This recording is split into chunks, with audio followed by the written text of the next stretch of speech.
The gunshot shattered the frozen silence of the castle halls just as Valentin lunged forward, convinced that the man in front of him was the reason his daughter had vanished into the storm. A second blast echoed almost immediately, louder in his ears than the roar of his own heartbeat, and the world tilted as both men collapsed to the floor. Carly stood frozen, her hands shaking around the weapon, staring in horror at what she had just done while snow battered the tall windows outside like a warning she had ignored for far too long. Everything that led to this moment began with fear spreading quietly through Port Charles, carried by whispers and frantic phone calls as news of Charlotte's disappearance began to circulate. Lulu felt it first, a cold dread settling deep in her chest when she realized she could not reach Charlotte and that no one had seen her since earlier that day. Valentin felt it next, sharper and more violent, because every instinct he had as a father screamed that something was wrong. Carly felt it differently, as suspicion, because she could not shake the feeling that Charlotte might have come looking for answers at her door. The storm that rolled in that night was merciless. Snow fell thick and fast, turning roads into traps and visibility into a cruel joke. Charlotte, desperate and stubborn in equal measure, had taken a car without telling anyone and driven straight into that storm. Her goal was simple and heartbreaking. She wanted to find Valentin and confront him, to understand the secrets that adults kept whispering about her life. In her mind, Carly's house was the place to start. What she did not know was how quickly the weather would turn against her, or how dangerous that choice would become. Lulu was already mobilizing by the time the first calls went unanswered. Panic fueled her movements as she contacted anyone who might have seen Charlotte. She drove through the snow despite the risk, her eyes scanning every roadside and driveway, imagining the worst with every mile. At the same time, Carly followed a different instinct. She believed Charlotte might have shown up at her house, unannounced and determined. When Carly returned home and found the house empty and silent, the fear that had been simmering turned into full alarm. Carly did not waste time. She called Valentin and told him what she suspected, that Charlotte may have come looking for him and that now she was nowhere to be found. Valentin's reaction was immediate and explosive. His worry hardened into anger, because there was one man he already blamed. Sidwell. Valentin remembered seeing Sidwell with Charlotte not long before, remembered the look in Sidwell's eyes and the subtle threats woven into polite conversation. In Valentin's mind, the conclusion was obvious. Charlotte had been taken, and she was being used as leverage. That belief pushed Valentin toward a dangerous decision. He was not going to wait for proof. He was not going to involve the authorities. He was going to act. Carly, torn between fear for Charlotte and fear of what Valentin might do, chose to follow him. Together they moved in secret toward the castle, a place already heavy with shadows and unanswered questions. Inside those walls, another tragedy was unfolding. Anna was there, imprisoned and barely holding on. Days of isolation and manipulation had left her weak, her mind drifting in and out of clarity. She saw things that were not there, heard voices that twisted reality until she could no longer trust her own senses.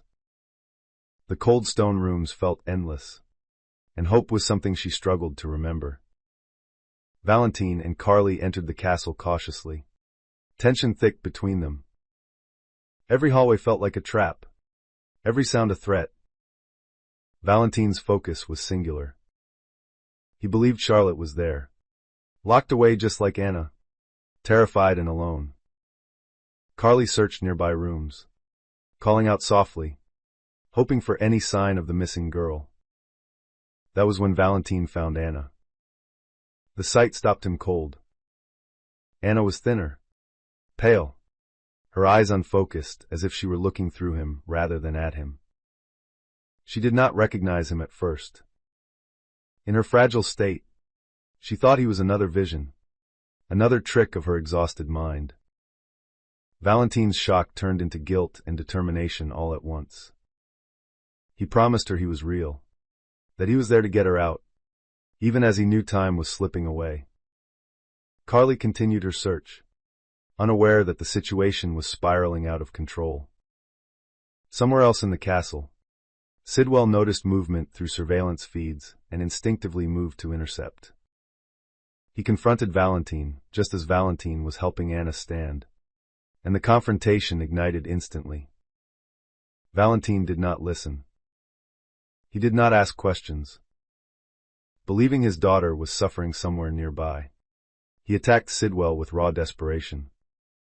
Sidwell fought back, shouting that Charlotte was not there, that Valentin was wrong. But reason had no place in that moment. The belief that Charlotte had been kidnapped and imprisoned like Anna fueled every strike Valentin threw. The noise echoed through the halls, drawing Carly back toward them. Carly arrived just as the struggle reached its peak. She tried to intervene, to stop the fight before it went too far. But chaos ruled the moment. In the scuffle, her gun discharged. Then it discharged again. The sound was deafening, final. When the echoes faded, both Sidwell and Valentin lay motionless on the floor. Horror crashed over Carly in a wave. She had come to help. She had come to protect a child. Instead, she stood over two fallen men, blood spreading across cold stone. Her hands trembled as reality caught up to her. This was not something she could undo. Her phone rang, sharp and jarring in the silence. She answered without thinking, her voice barely steady. Lulu was on the line, breathless with relief as she said the words Carly had been praying to hear. Charlotte had been found. She was alive. She had been stranded near Drew's place, trapped by the snow but safe now. Relief and terror collided inside Carly. She ended the call abruptly, knowing she had no time to process what it meant. Charlotte was safe, but everything else was falling apart. Sidwell's people could arrive at any moment. Valentin was badly hurt. Anna was barely conscious and still lost in her fractured reality. Carly made a choice in those frantic moments. She could not stay. She could not explain. She focused on what she could still say. She helped Anna out, guiding her through the castle as Anna stumbled and murmured, unsure of what she had seen or imagined. Anna had witnessed the shooting, but in her state, memory was unreliable, fragmented by fear and hallucination. As Carly led Anna away, one question haunted her. Whether Anna would remember the truth, whether those broken memories would one day piece together into something that could destroy everything Carly was trying to protect. The storm outside raged on, and inside the castle, the consequences of that night were only beginning to take shape. The storm began to weaken by the time Carly and Anna reached the edge of the property. But the damage left behind felt permanent. Snow lay heavy on the ground, muting every sound, as if the world itself was holding its breath. Anna leaned heavily on Carly, her body fragile and unsteady, her mind still caught between reality and illusion. She murmured fragments of sentences, names that drifted in and out, moments that did not quite connect. Carly listened closely, fear tightening her chest each time Anna spoke, searching for any sign that Anna truly understood what had happened inside the castle. They managed to get away without being seen. Carly drove carefully through the icy roads, her thoughts racing faster than the car could possibly go. Valentin's face haunted her, the way his eyes had widened in shock just before he fell. Sidwell's body crumpling echoed in her memory over and over again. Carly had always believed she could handle chaos, that she could make impossible choices and live with them. This felt different. This felt like a line she could never step back over. At the hospital, Anna was rushed into care immediately. Doctors moved swiftly, focused on stabilizing her physical condition, while quietly noting her disorientation and confusion. Carly stayed nearby but kept her distance, knowing that questions would come soon enough. For now, she needed to disappear, to think, to figure out what came next. Meanwhile, the search for answers intensified across Port Charles. Lulu arrived at the hospital not long after Charlotte was brought in to be checked for exposure and exhaustion. Seeing Charlotte alive broke something open inside her. She held the girl tightly, tears streaming down her face, promising over and over that everything was going to be okay. Charlotte was shaken but stubbornly brave, insisting she had only wanted to find her father, insisting she never meant to scare anyone. When Lulu told Charlotte that Valentin was hurt, confusion and fear clouded the girl's face. She demanded to see him, to know where he was, but no one had answers yet. Valentin had been found later that night by emergency responders alerted anonymously. He was alive, but barely, rushed into surgery with no guarantee he would survive. News of Sidwell's condition spread more quietly, wrapped in rumors and half-truths. He too had survived, though he remained unconscious, guarded closely, his future uncertain. The authorities began asking questions.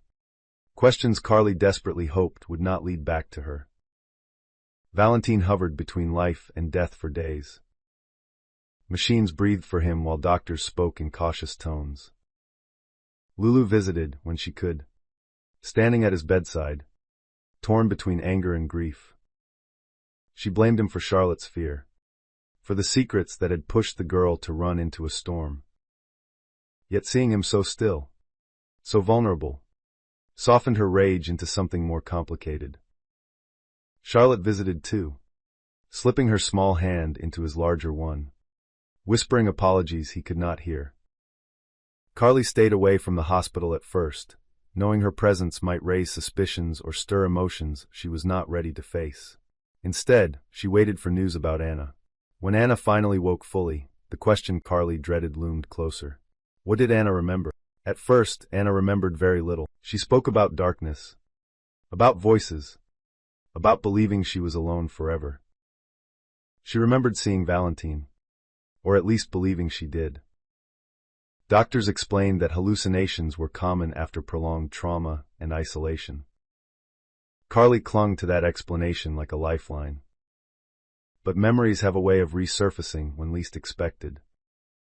One quiet afternoon, Anna asked a question that froze Carly where she stood. She asked about the gunshots. Not directly, not clearly, but enough. She described flashes of sound, bodies falling, a sense of danger that felt too real to be imagined. Carly deflected carefully, blaming confusion and fear, suggesting that Anna's mind was filling in gaps. Anna accepted the explanation on the surface, but something in her eyes suggested uncertainty. She knew something terrible had happened, even if she could not yet define it. Sidwell regained consciousness days later, and with him came renewed tension. He told investigators his version of events, careful and calculated. He claimed Valentin had attacked him without provocation. He claimed Carly had been there, armed and panicked. He stopped short of accusing her directly, choosing instead to let implication do the work. Sidwell understood leverage. He always had.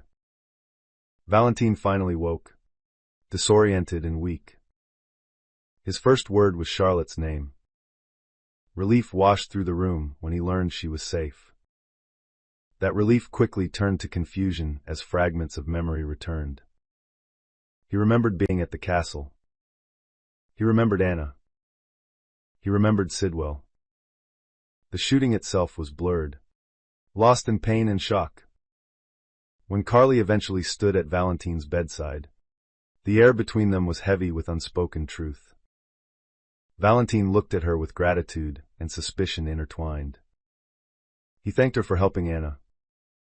He asked her quietly what had happened that night. Carly chose her words carefully, telling him only what she had to, emphasizing chaos, misunderstanding, fear.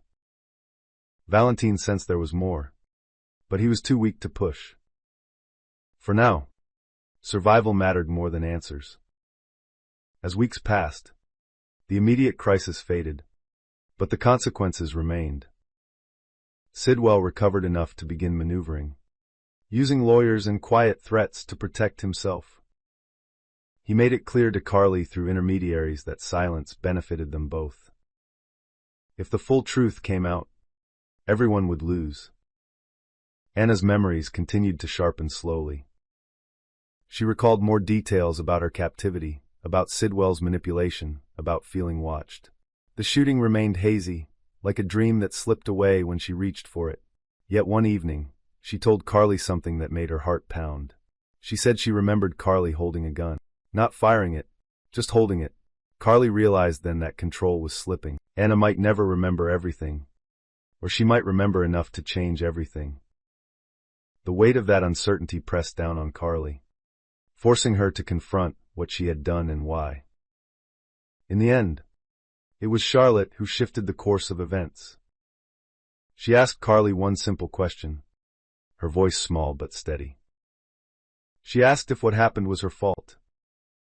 That question cut deeper than any accusation. Carly knelt in front of her and told her the truth that mattered most. That none of it was Charlotte's fault.